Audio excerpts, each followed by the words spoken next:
A proposed bill that would allow cities to open a supervised place to use drugs has made it further along the process than ever before in Colorado. This would be a place where people can bring and use drugs, and a trained professional would be there if they overdose. Anusha Roy joins us now. And Anusha, even if this passes, it will probably face some legal challenges. Yeah, the version of this proposed bill, Corey, would give cities the green light to open a safe consumption site without getting in trouble with the state. But then it's going to be up to city council and city leaders to decide, is this something that is actually right for their community? Legal experts are saying that's where things could get really tricky, specifically for the people opening up a site and how that could potentially conflict with federal law. At the heart of the matter is if the feds would come into Colorado and shut this down.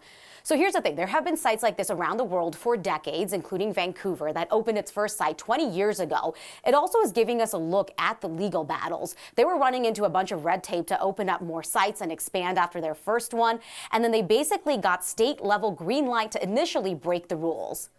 Like Insight had that same exemption, so we were able to get it for that. And then there was a period of 10 years where there was court battles about Insight, going up to our Supreme Court, and where different governments were trying to shut it down. And in the end, they were not able to, because it was deemed to be a life-saving health service that should be available to people. I think pursuing a goal to have these be fully legal, under federal and provincial law is a worthwhile goal.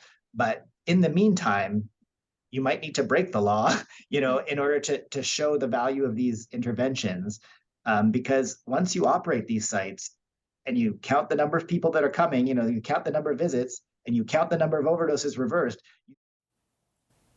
It was a very honest moment about what that legal fight could look like. Ultimately, the feds in Canada changed their rules to allow for those sites to expand more easily. And in the last 5 years, when this was last brought up here in Colorado, we actually saw several cities in the U.S. authorize these sites. The only one that's opened up is in New York. In Philadelphia, there was a court ruling saying a site like this was illegal. But then last year, the U.S. Justice Department indicated it might stop fighting against these sites and instead start looking and evaluating and discussing guardrails.